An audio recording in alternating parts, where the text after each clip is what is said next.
She laughed louder than anyone else when she threw a cake right in the face of a woman in a simple dress. Guests filmed it on their cameras, and the hall resounded with laughter. But a minute later, the doors flew open, and her husband, a billionaire and fund owner, entered. Silence fell over the hall, and then something happened that no one expected. The chandeliers glowed with golden fire, their crystals scattering light across marble floors, polished to a mirror shine. Music drifted softly through the air, the notes of a string quartet spiraling upward into the vaulted ceilings painted with cherubs.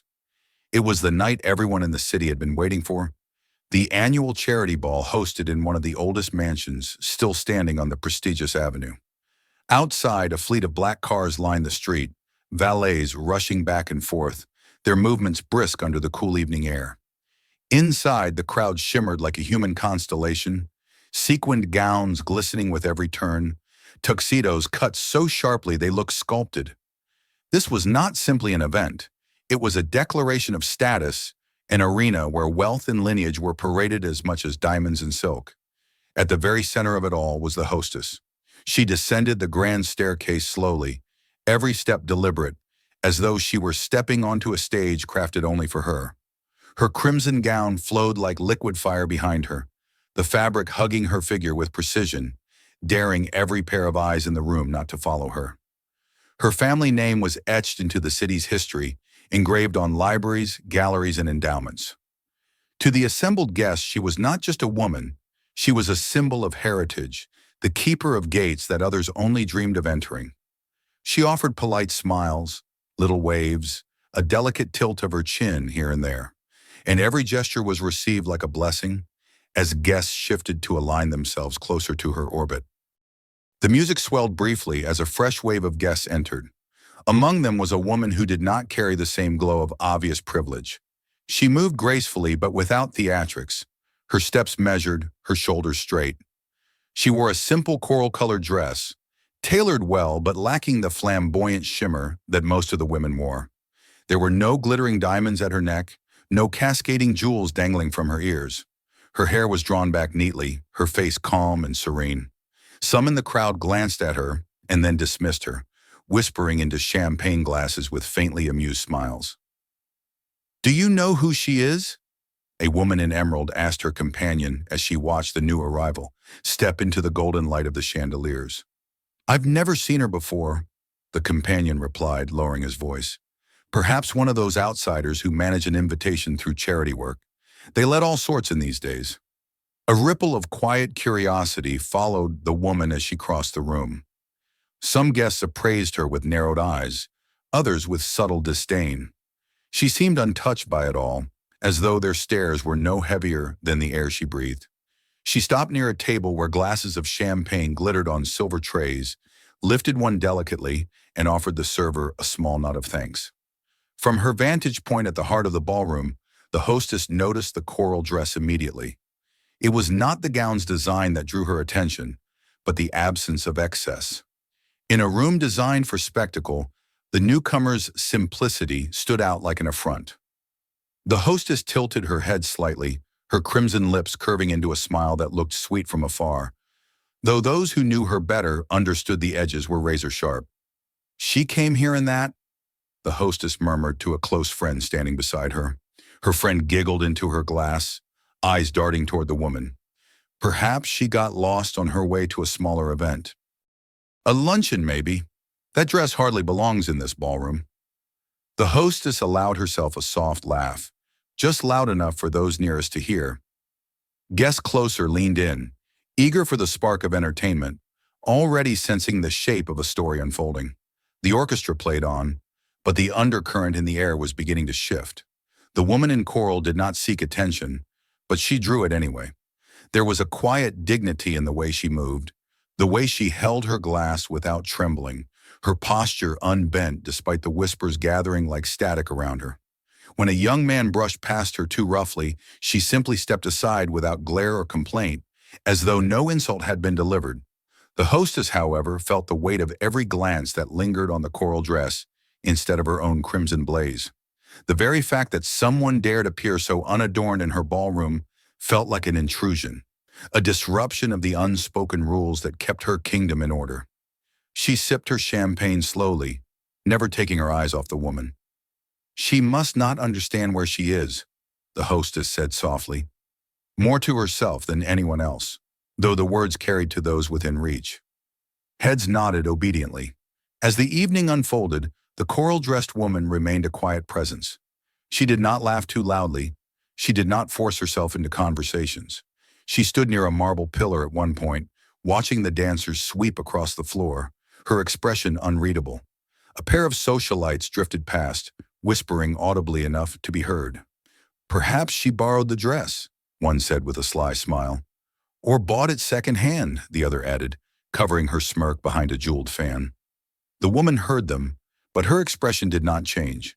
She simply turned her gaze back to the dance floor, as if their voices had been no more than the rustle of silk skirts against marble. The hostess, emboldened by the whispers in her own growing irritation, decided it was not enough to watch. She set her empty glass on a tray and moved across the ballroom, her crimson gown slicing through the crowd like a flame through darkness. Conversations paused as she passed. All eyes followed. The air tightened, expectant. She stopped only a step away from the coral dress. "Good evening," the hostess said, her voice smooth, pleasant, carrying easily over the music. The woman looked at her, eyes calm. "Good evening." "What a charming dress," the hostess continued, her smile unwavering. "So refreshingly simple." There was a pause, faint, but enough for those listening to catch the double meaning. A few chuckles rippled at the edges of the crowd. The woman in coral inclined her head slightly. "Thank you," she said evenly. The hostess tilted her head further, studying her like a jewel she didn't recognize. "You must tell me where you found it.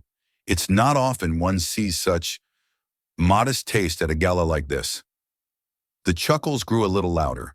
Guests leaned closer, waiting for the newcomer to flinch, to stumble, to retreat. But she did none of those things. "I had it made," the woman replied simply. Her voice was soft but steady, without defensiveness or apology. The hostess's smile tightened almost imperceptibly. She had expected nerves, perhaps a blush, perhaps even an excuse. Instead, she was met with composure that did not fit the script she had written in her head. She tapped her glass with one manicured nail, eyes never leaving the woman's face. "How very personal," she said at last, her tone sweet but sharp as glass. The orchestra's music swelled again, filling the silence that lingered between them. Guests exchanged glances, a quiet anticipation buzzing beneath the chandeliers. They could feel it, even if they did not yet know exactly what was coming.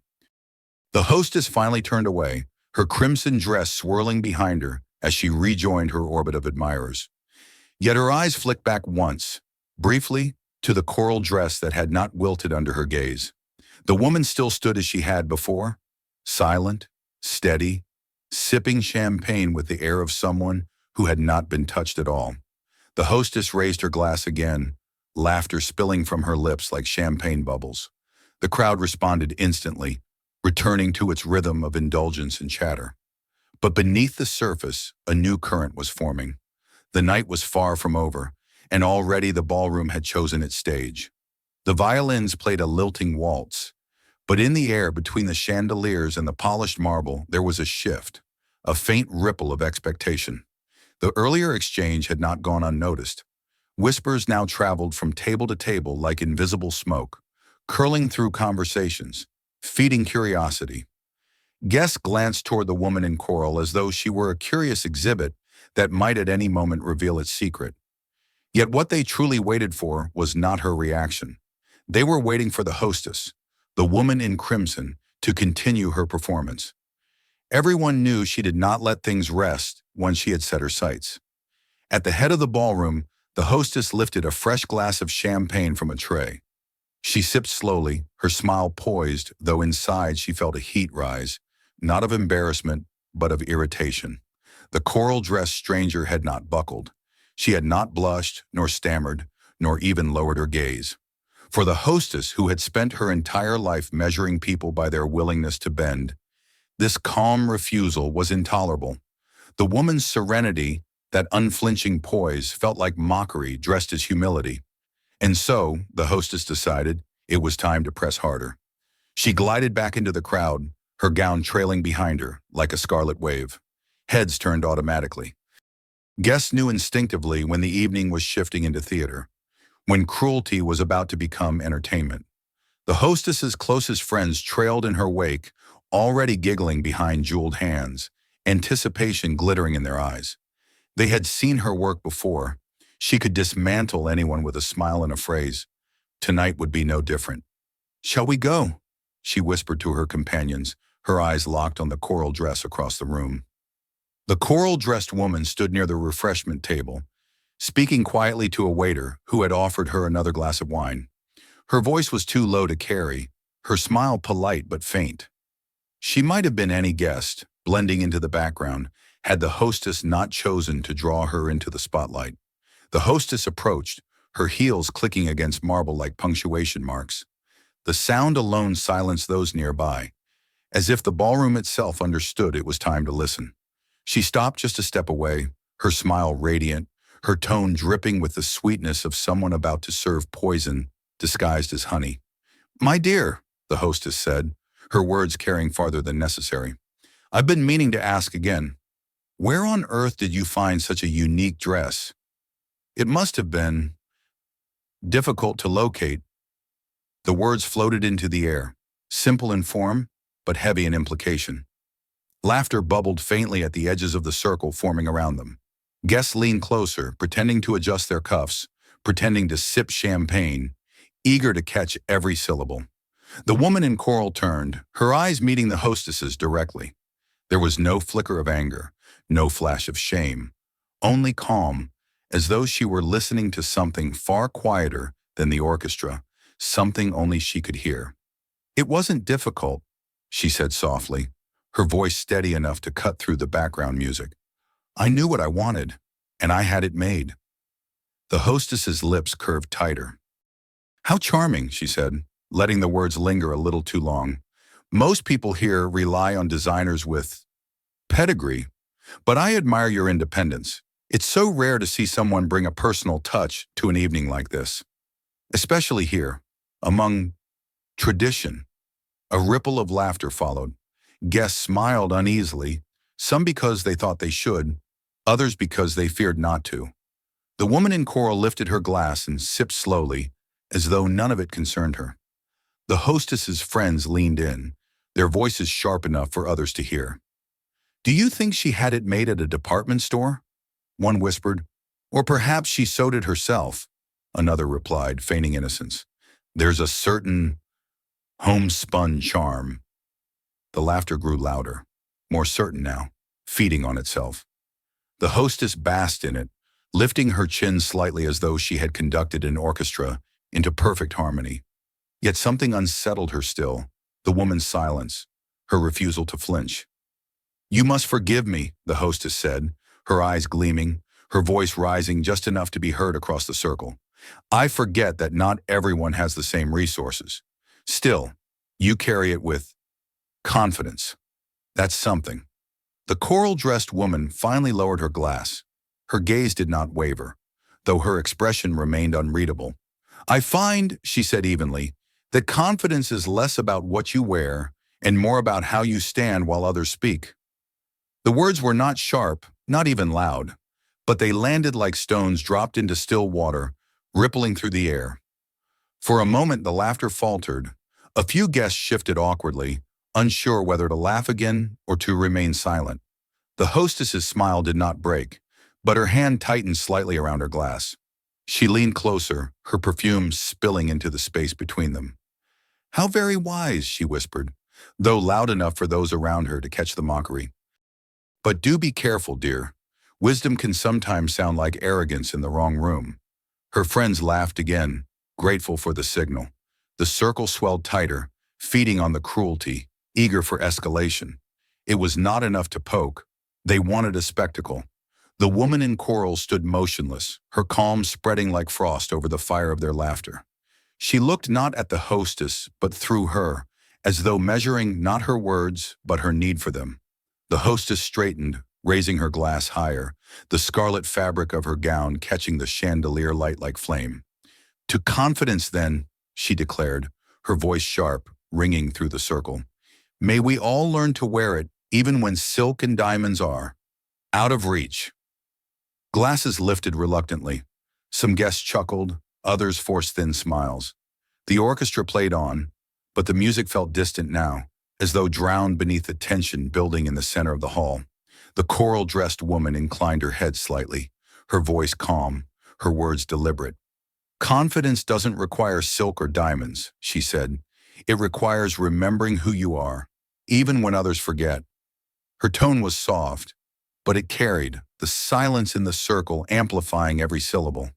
For a heartbeat, the ballroom paused, caught between cruelty and recognition, between the pull of habit and the weight of something heavier. The hostess's laughter cut the air like glass breaking. She tilted her head, her smile wider than before, though it trembled faintly at the edges. "How poetic," she said brightly, raising her glass once more. "You must share more of your insights tonight.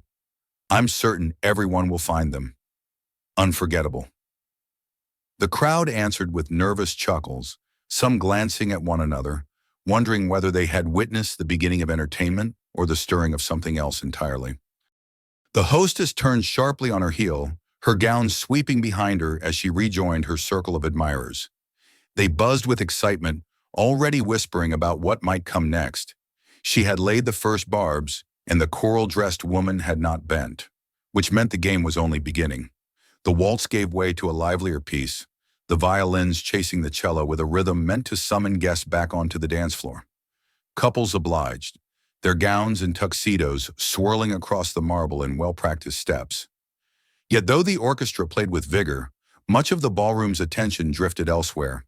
The exchange that had unfolded between the hostess and the woman in coral had already become the true entertainment of the night.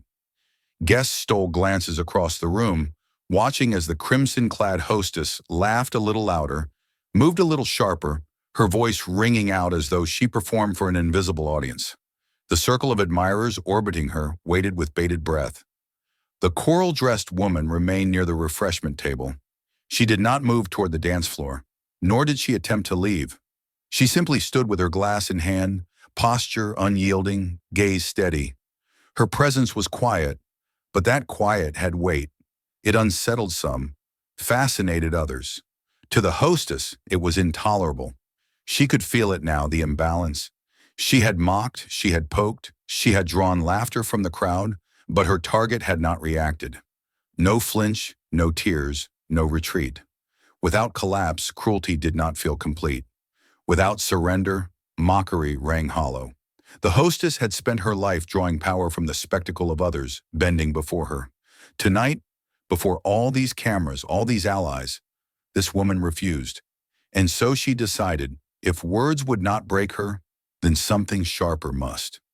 A waiter passed with a tray of desserts, delicate slices of cake layered with cream and sugar, their frosting gleaming under the lights.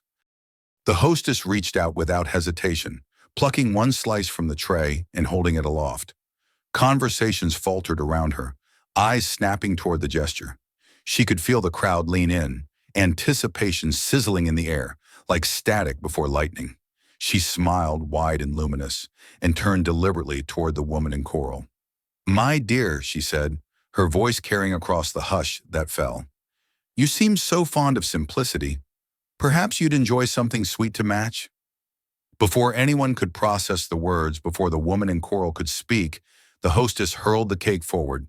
The slice struck with brutal precision, frosting exploding across the woman's cheek, splattering down her coral dress in thick white streaks. The sound was small, a wet smack, a faint splatter against marble, but it landed with the force of thunder. For a heartbeat, silence reigned.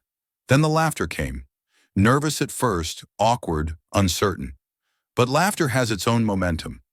One guest chuckled, then another, and soon the room shook with cruel delight. Hands clapped against tables, champagne glasses tinkled, phones rose into the air with red recording dots glowing like watchful eyes.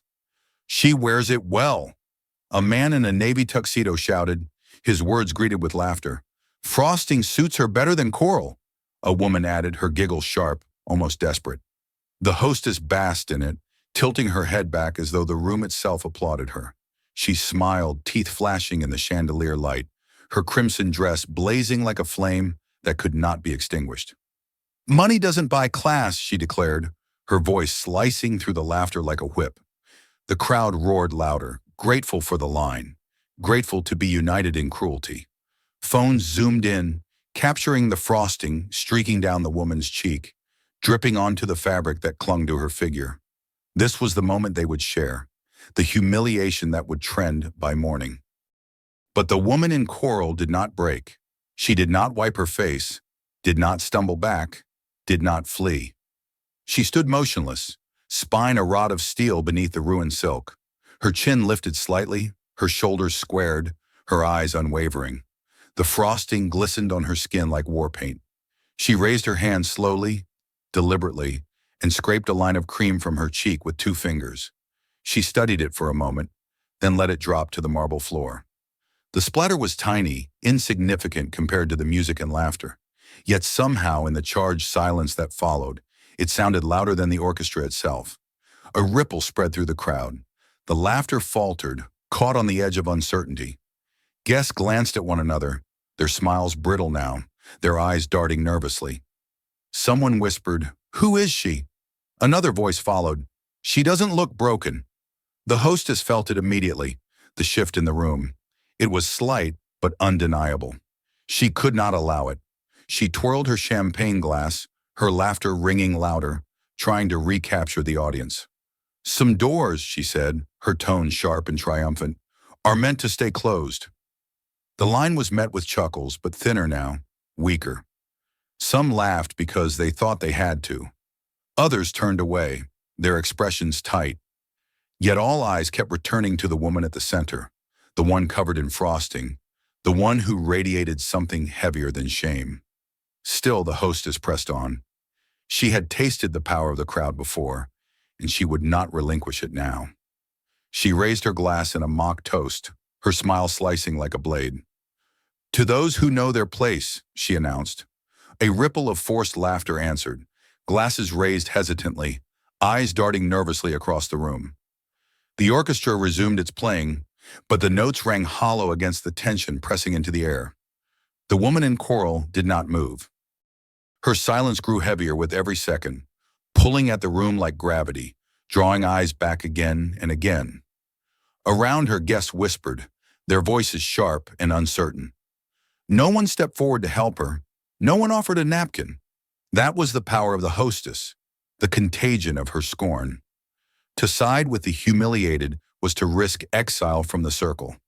"Unbelievable," muttered a man in a white tuxedo, shaking his head but refusing to meet her eyes. "She shouldn't have come," a woman whispered, her tone suggesting the humiliation had been earned. Above them all, the hostess laughed again, her voice echoing through the vaulted hall like a conductor's baton.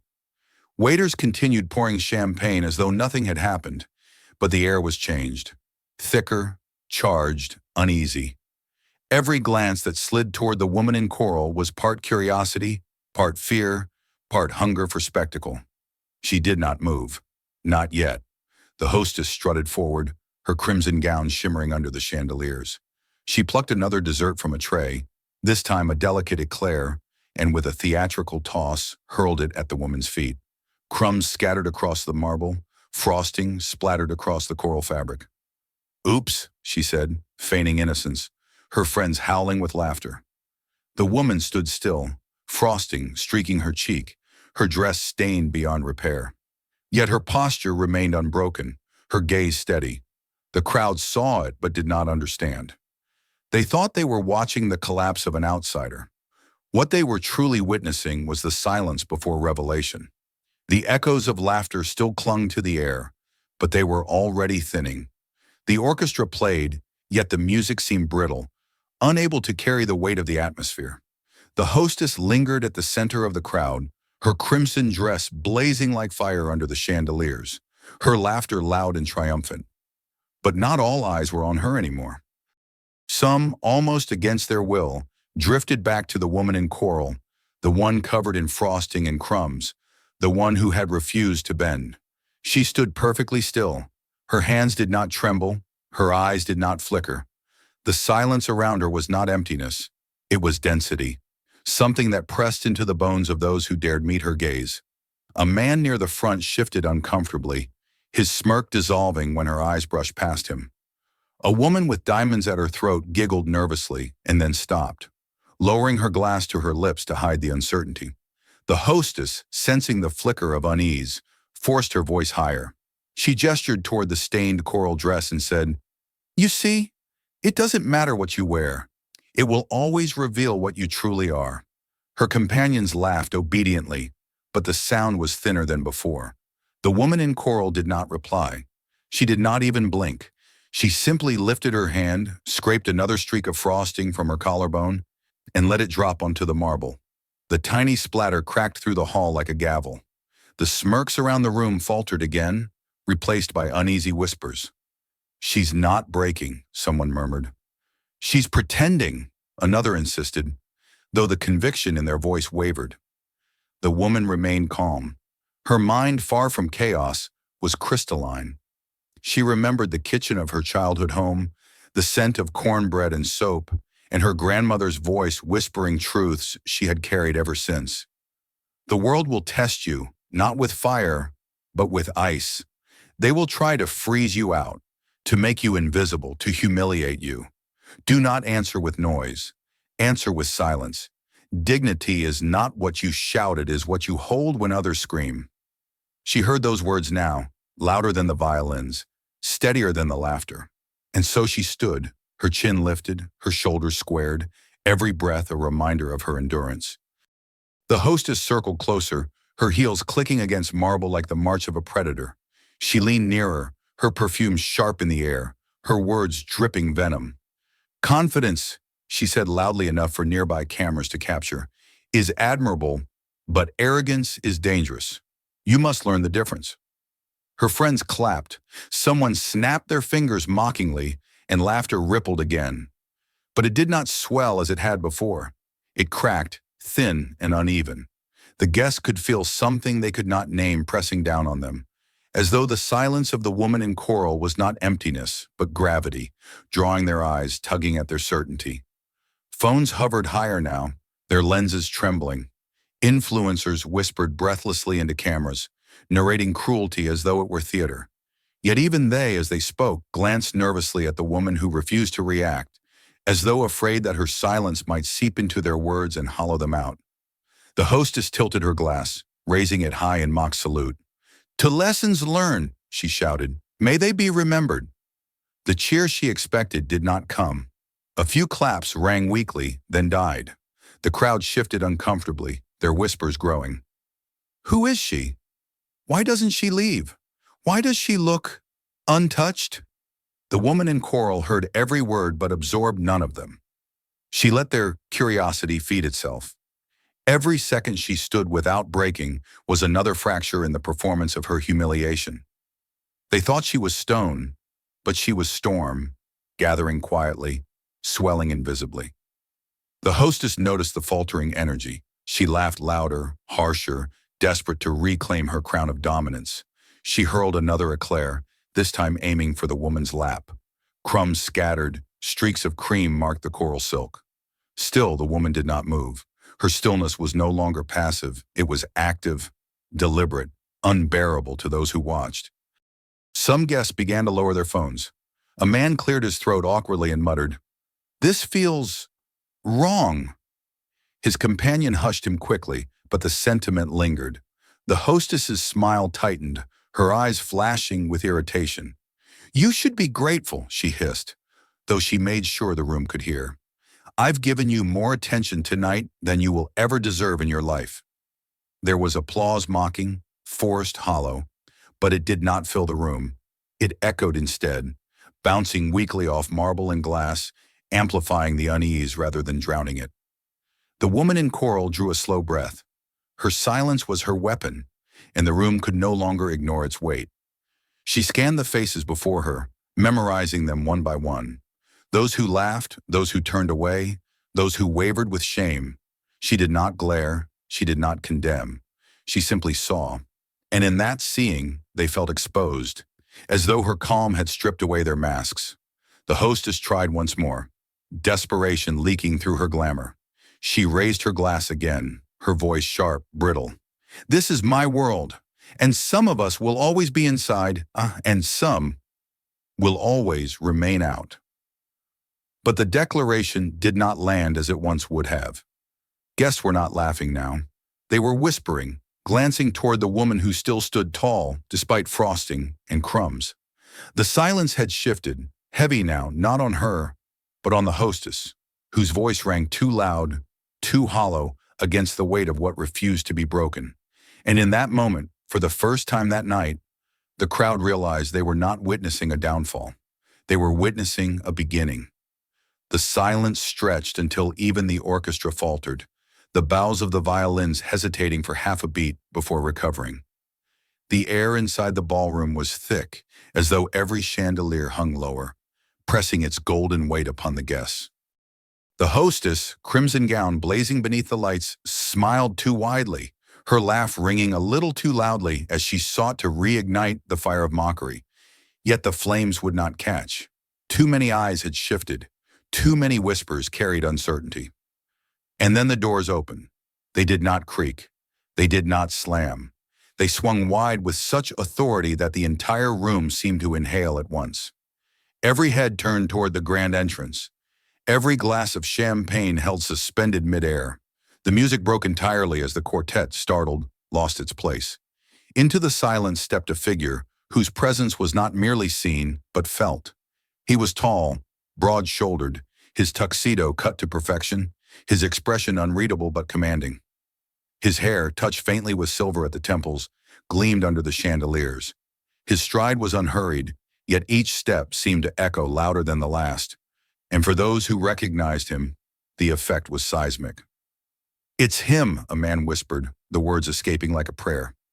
"My God, that's—" Another started, her voice cracking as recognition dawned. The name swept through the ballroom in hushed breaths, as though speaking it too loudly might summon something even greater. The CEO of one of the most powerful corporations in the world, a man whose signature could shift economies, whose boardroom decisions sent ripples across continents. His face had graced magazine covers, his words had opened international summits. He was not merely wealthy, he was power incarnate, and he was standing in the doorway of the Hamilton Gala. But what shocked them most was not that he was there. It was the direction of his gaze. He was not looking at the hostess in her crimson blaze. He was not acknowledging the dignitaries, the aristocrats, the billionaires gathered in awe. His eyes locked instantly on the woman in coral, the one covered in frosting and crumbs, the one the hostess had spent the night turning into a spectacle. A gasp rippled through the hall as he moved forward, his stride steady, deliberate. The guests parted instinctively, forming a silent aisle as though some primal instinct guided them. The hostess stiffened, her triumphant smile faltering, her glass trembling faintly in her hand. She understood before anyone else did. He was walking toward his wife. The room erupted in whispers. His wife? That's his wife? Phones darted upward again, recording, zooming in, desperate to capture what had suddenly become not a cruel sideshow, but history in the making. He reached her at the center of the hall. Without hesitation, without a word, he shrugged off his tuxedo jacket and draped it across her shoulders. The black fabric enveloped the ruined coral dress, covering the streaks of frosting, shielding her from the eyes that had feasted on her humiliation. His gesture was not dramatic. It was quiet, simple, but in its simplicity, it was devastating. The hostess, watching from a few steps away, felt her throat tighten. The crimson silk clung heavier to her skin, as though mocking her. She had staged a performance meant to cement her dominance. Instead, she had handed her stage to someone else. He turned, his arm sliding protectively around his wife's waist, his eyes sweeping across the crowd. The silence that followed was unlike the silence before. This was not uncertainty. This was obedience. Even the most arrogant of the gathered billionaires lowered their gazes, as though his calm stare had found the cracks in their confidence. "My wife," he said, his voice deep, resonant, carrying without effort to every corner of the hall. The words themselves were simple, but they rang like a verdict, like a sentence handed down from a bench higher than any court. The murmurs swelled. "Wife?" She's his wife? The man who she's married to him? Then who? Who have we been laughing at? The hostess stepped forward, her crimson skirts brushing the marble as though she might reclaim her place. What a surprise, she said, her voice brittle, her smile stiff. We didn't expect to see you here tonight. He did not look at her. His eyes remained fixed on the crowd. This evening, he said slowly, was meant to be about charity, about building a future together, lifting those in need, honoring dignity. He glanced once toward his wife, his expression softening before sharpening again as he turned back to the audience. Instead, I find it has been turned into something else, a spectacle of arrogance, a theater of humiliation. The hostess flushed, her grip on her champagne glass tightening until it trembled. You misunderstand, she tried, her voice thin, but her words were drowned beneath the murmurs spreading faster now, like fire across dry fields. He raised his hand slightly, palm outward. The room fell silent instantly. Even the orchestra stilled, their bows frozen above strings. If my wife is not welcome in this hall, he said, each word deliberate, slicing through the air like a blade, then this hall is not worthy of her, and it is not worthy of me. The words fell heavy, impossible to escape. Guests stiffened, glancing at one another, their faces pale. Some lowered their glasses, suddenly ashamed of the laughter they had shared moments earlier. Others shifted nervously, calculating what this meant, their futures entwined with the man who stood before them. The hostess laughed again, high and sharp, desperate to claw back control. Surely you don't mean that. This is tradition. This is society. You can't mean to. He finally turned his gaze upon her. Calm, cold, final. Society? He repeated, his voice a low thunder. What I see is cruelty masquerading as society, and it ends tonight. The silence that followed was suffocating. The hostess felt her knees weaken, though she fought to stand tall, her smile trembling. Around her, the guests did not look at her. They looked at him. They looked at the woman in coral, draped now in his jacket, her dignity intact, her silence heavier than marble. And in that moment, the balance of the night shattered. The gala no longer belonged to the hostess in crimson. It belonged to the man who had arrived without announcement, and the woman she had tried to destroy. The ballroom was a cathedral of silence, the chandeliers above glimmering like frozen suns, every crystal a witness to the collapse of pretense. The man's words had landed like iron, and though no one moved, the atmosphere itself had shifted. Where only moments earlier laughter had echoed, where cruelty had felt like currency, there was now unease, brittle and sharp. Guests looked at one another but avoided the eyes of the couple at the center of the marble floor. He stood tall, his hand resting lightly at his wife's back, his jacket covering the frosting, stained coral silk.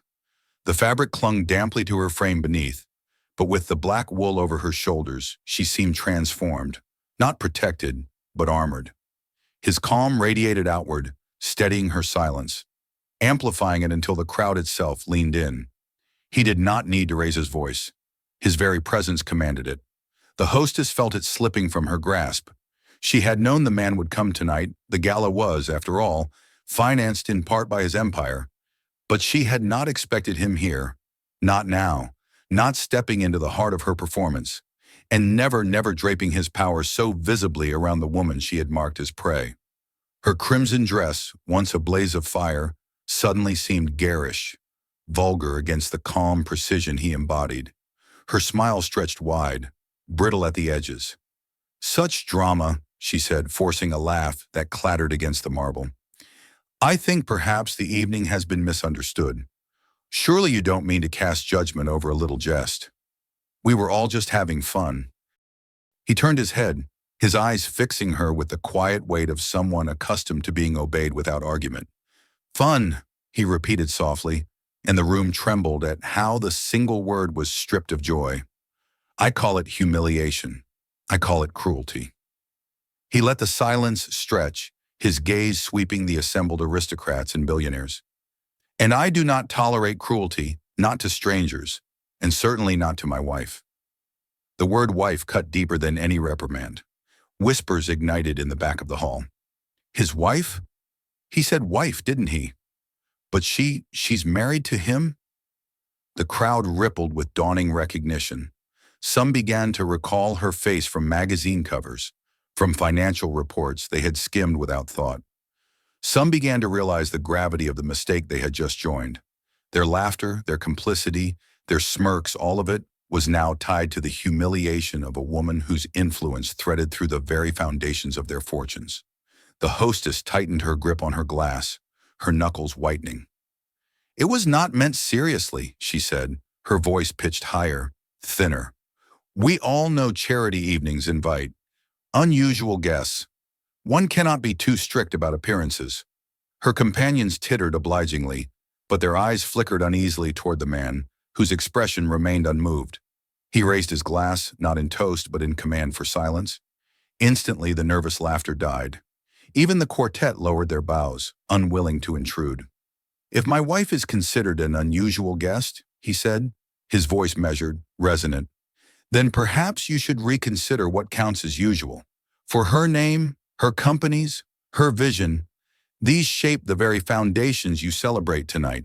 Without her, this building is hollow marble, this gala an empty performance."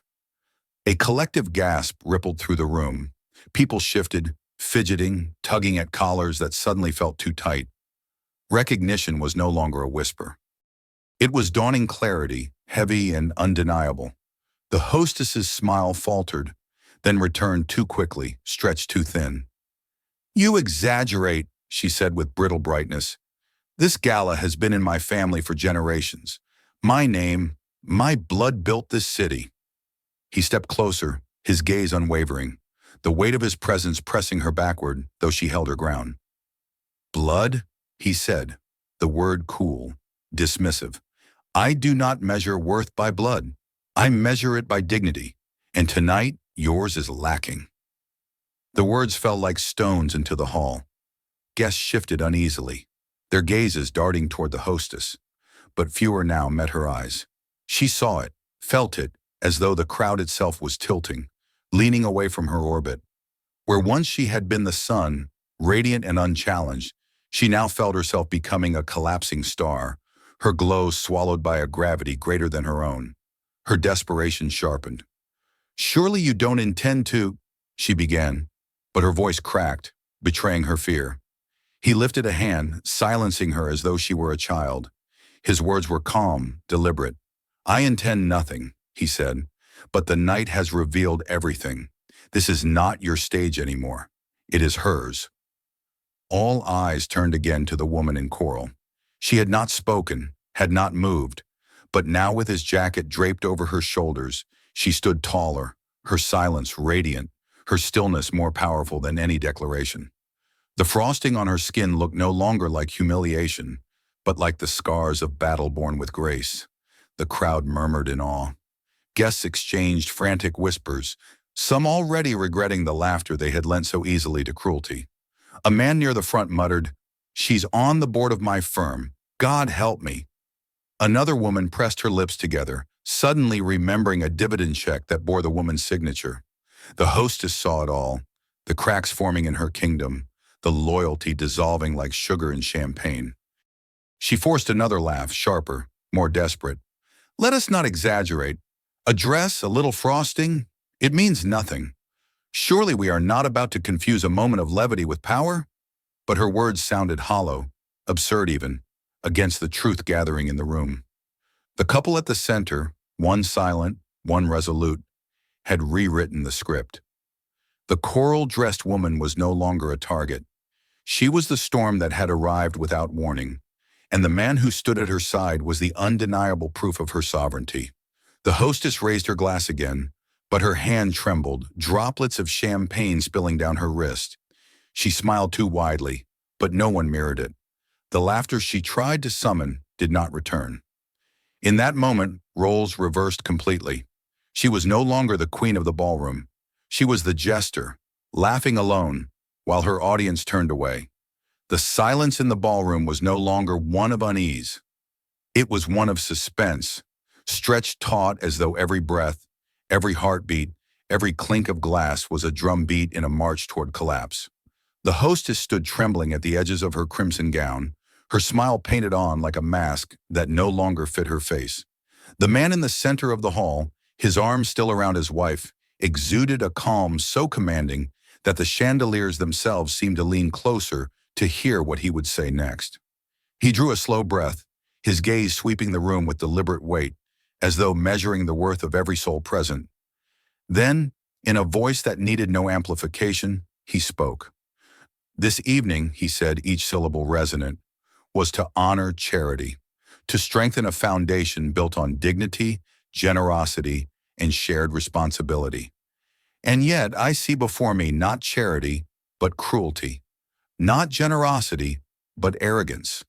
A room full of people who laughed at humiliation as though it were entertainment." A murmur ran through the crowd. Some guests lowered their eyes. Others stiffened in their tuxedos, trying to look unmoved while the blood drained from their faces.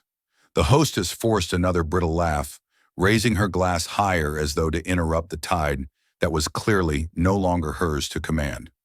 "You misunderstand, truly," she said with strained brightness. "It was never so serious. A jest, a little fun at an evening gathering. We cannot take everything so gravely." He turned to her finally, his eyes steady, cold. "A jest? To degrade someone? To cast them out before your peers?" He paused, letting the words pierce deeper with the silence between them. "If that is what this foundation stands for, then it does not deserve to stand at all." The crowd gasped. Glasses wavered in hands suddenly clammy. The hostess's smile faltered, her fingers trembling as she tried to grip her champagne flute tighter. "You cannot mean," she began, but her words were cut short. "I mean exactly this," he said, his voice cutting sharper than glass. "As of this moment, my corporation and I withdraw every cent we have invested in this foundation. Every grant, every fund, every dollar of the $4.2 billion that sustains this gilded room, it is gone." The silence that followed was not silence at all. It was chaos waiting to erupt, the sharp intake of hundreds of breaths, and then the murmur swelled like a tide, frantic and desperate. "He can't. 4.2 billion? Did he say billion? My God, that's the entire operating budget.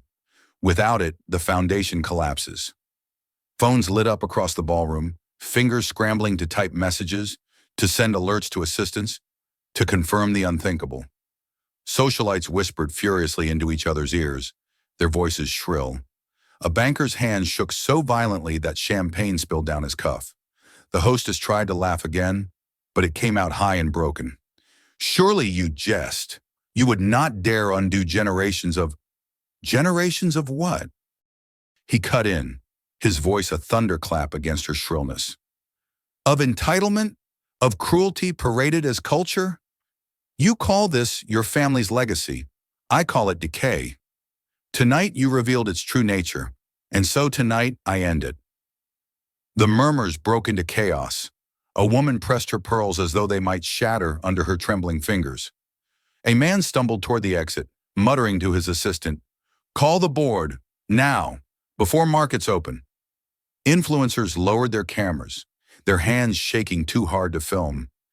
Even the orchestra set down their bows, frozen, staring at the storm that had erupted in the hall.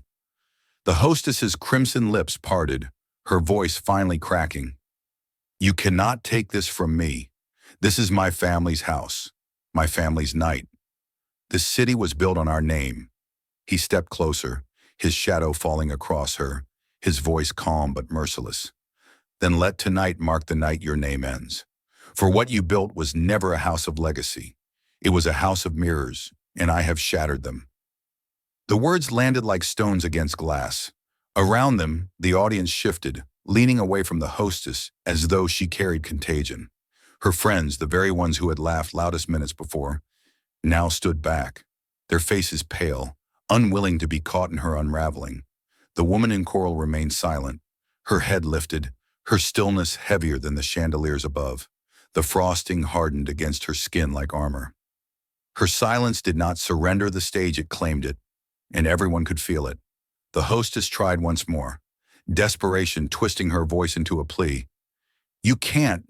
You need us. You need the city, the circle. Without us. Without you, he interrupted, the city stands taller. He tightened his arm gently around his wife, his gaze unyielding. Without you, dignity returns.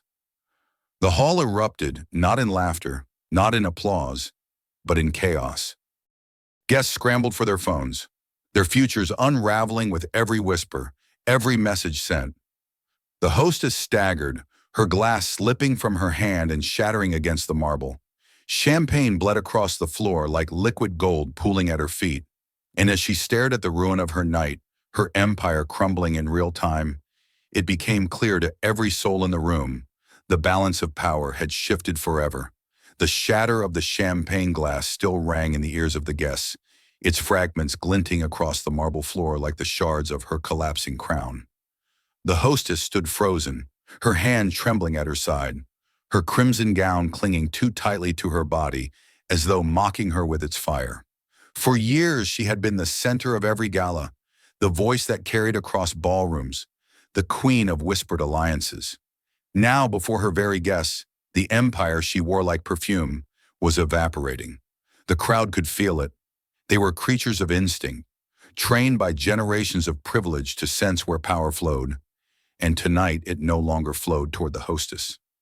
It gathered instead around the silent woman in coral and the man who had wrapped his jacket across her shoulders. Eyes that once lit with complicity now shifted uneasily, their gaze avoiding the hostess's as if her presence had become radioactive. The first betrayal was small, but it cracked the night open. One of her closest companions, a woman draped in emerald silk who had laughed loudest when the cake struck, took a deliberate step backward. It was not much, no more than the sweep of a slippered foot, but the space it created was loud as thunder. Others followed almost instantly, shuffling their chairs away, suddenly absorbed in their phones, their jewelry, their glasses. The circle that had buoyed her just moments earlier disintegrated into fragments of avoidance. The hostess tried to laugh, to pull them back with the familiar melody of her scorn. "Really now," she said, her voice cracking at the edges. "Surely we are not to take every word so literally? It is a gala, darlings. Theatricality is expected. You all know me. I entertain." But the laugh that followed was her own alone, a brittle sound that echoed across the high ceilings and made the silence of the crowd heavier still. Somewhere near the front, a man muttered to his wife, "She doesn't understand. It's over." The wife clutched his sleeve and whispered back, "Don't speak too loudly." The hostess heard only fragments, but enough. Her throat tightened. She raised her chin higher, forcing the mask back onto her face. "You will all regret this display of cowardice," she snapped, though her voice quivered. "Do you know who I am?" "Yes," someone answered from the back, a voice cutting through the silence like a blade. "And that's why we're afraid." Gas rippled. She spun toward the sound, searching for the speaker, but the crowd shifted, moving as one organism, pulling away from her like the tide abandoning a stranded ship. Her friends, the ones she had relied on to amplify her cruelty, suddenly found excuses to vanish. One excused herself to the ladies' room. Another spotted a supposed business associate across the room and hurried toward him. One man glanced at his phone and muttered something about an urgent call before slipping toward the exit. Their desertion was not loud, but it was visible. Each step they took away from her was another fracture in her crown. The orchestra still had not resumed. The musicians sat rigid, their instruments silent, their eyes darting nervously between the crumbling hostess and the calm figure of the CEO standing tall beside his wife. Every sound in the hall, the clink of a glass, the shuffle of a shoe, was magnified against the suffocating quiet. "Do not think," the hostess said desperately, her voice too loud now, "that he can dictate the fate of this foundation. My family's name, my family's wealth." But the words broke even as she spoke them, for she saw it in their faces, the recognition that her wealth was not what they depended on. Her name was not what fed their dividends, not what secured their contracts, not what held the thread of their futures. That thread, as they now understood, with sickening clarity, ran through the woman she had humiliated. The man at the center of the hall did not need to speak. His silence, His steady gaze said enough. The crowd, desperate to realign themselves, began to inch their way closer to the woman in coral. Not directly, never directly, but in subtle gestures, shifting their attention, their posture, their allegiance. A bow of the head here, a murmured compliment there, and with each stolen glance, each whispered recognition, the hostess's isolation deepened. Her crimson gown, once aflame, now looked garish, a desperate costume beneath the unforgiving chandeliers. The pearls at her throat weighed heavy, her makeup too sharp, too artificial.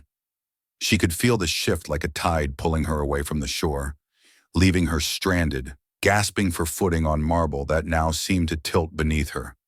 "You will not take this from me," she hissed, though her words reached no ears willing to listen.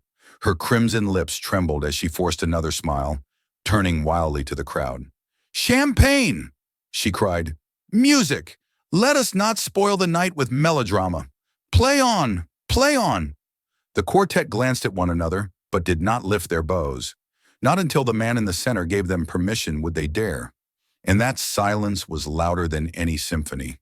The hostess's chest tightened. She looked around, but every ally had slipped away, every loyal eye now turned elsewhere. She was laughing alone in a ballroom that had once been hers, and she knew it.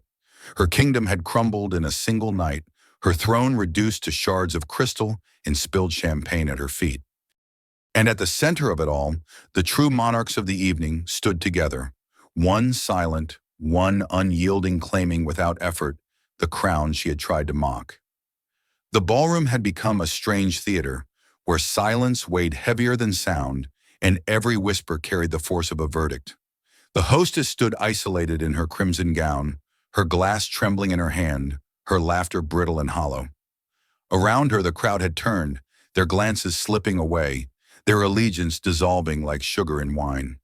And at the center of the marble floor, the woman in coral stood draped in her husband's jacket, calm and unshaken, the frosting on her cheek hardening into a badge of endurance.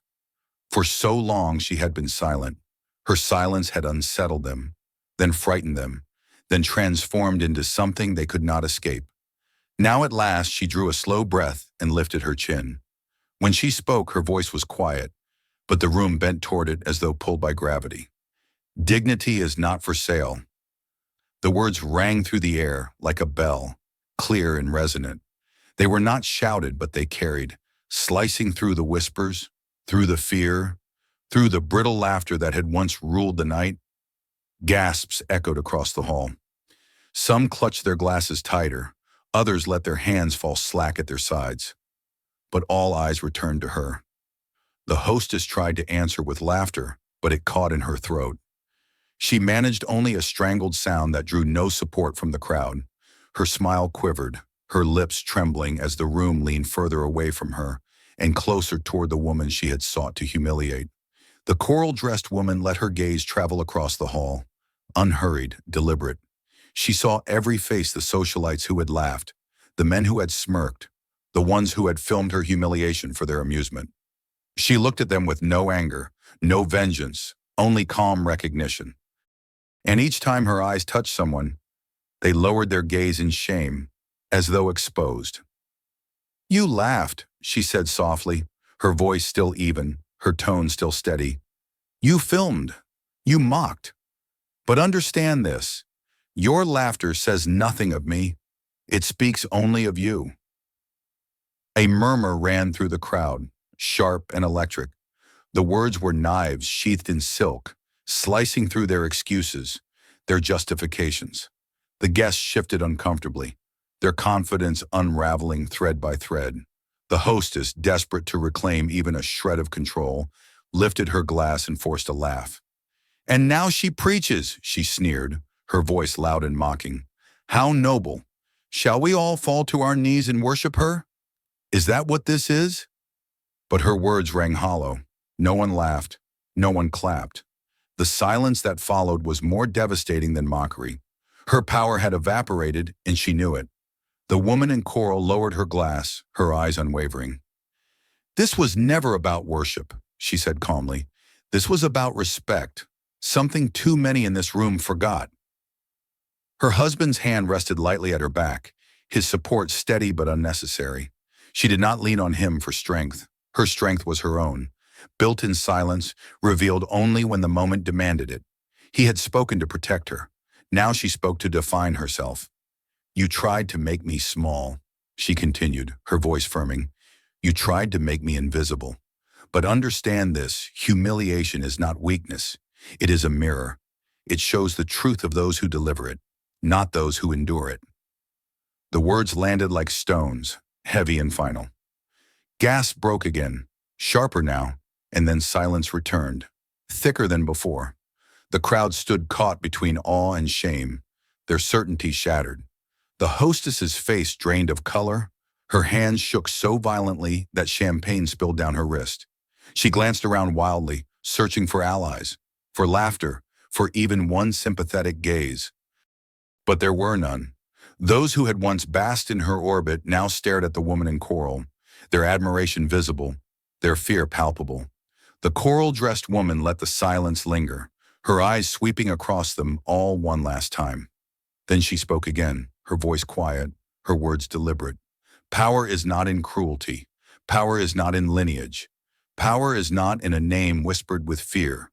True power is standing unbroken when the world tries to break you." The chandeliers blazed above, casting their golden fire across her face. In that moment, she seemed untouchable, her calm radiance heavier than any crown. The room knew it, felt it. She was no longer the outsider mocked for her simple dress. She was the center, the storm, the queen the crimson hostess had tried and failed to be. And the woman in crimson knew it too. She felt the crown slip from her head, not with a scream, not with a crash, but with silence. The silence that belonged not to her, but to the woman she had tried to destroy. The silence was absolute. It was no longer the strained hush of embarrassment or the brittle pause between bursts of laughter. It was the silence of recognition, the kind that follows revelation when no one dares to speak, because the truth has already filled every corner of the room. The hostess stood trembling, her crimson gown heavy on her shoulders, its once blazing fabric now gaudy and desperate beneath the merciless chandeliers. The smile she forced cracked across her lips like glass under pressure. She looked around at the faces that had so often mirrored her cruelty, the allies who had once laughed at her jokes, clapped at her insults, followed her lead like courtiers circling a queen. Now those faces were pale, their eyes turned away, their smiles vanished. They had abandoned her without a word. She reached out almost involuntarily, her hand brushing the arm of one of her closest companions, the woman in emerald silk. But the companion pulled away smoothly, as though the touch had burned. Without a word, she drifted toward the back of the hall, pretending to be deeply engaged with her phone. Others followed suit. Some excused themselves with muttered words. Others simply turned their backs, choosing to disappear into the edges of the ballroom rather than stand near the ruins of their queen. "No," the hostess whispered, her voice raw, barely audible. She lifted her chin, forcing her voice louder. "This is my house. My family built this foundation. You cannot—" But her words dissolved into the rising tide of murmurs that no longer belonged to her. Guests whispered about contracts and dividends, about companies and investments, about the woman in coral whose silence had been revealed as strength and whose name carried more weight than the hostess's bloodline ever could. The coral-dressed woman, still wrapped in her husband's jacket, stood tall, her face calm, her silence radiating. The frosting streaks that clung to her skin looked no longer like stains but like scars carried with pride, the battle marks of a war she had already won. Her husband spoke, his voice low but clear, his authority sealing the night. "This foundation," he said, his gaze sweeping the hall, "was never yours to begin with. It has always rested on my funding, my vision, and above all, on the dignity my wife embodies. Tonight you showed what you truly are, and so tonight it ends." The words struck like thunder. Gasps rang out, followed by a wave of panic. Phones lit up again, frantic fingers tapping screens. Some guests were already arranging cars to leave before reporters outside caught their names tied to the scandal. Others whispered to lawyers, to board members, to assistants.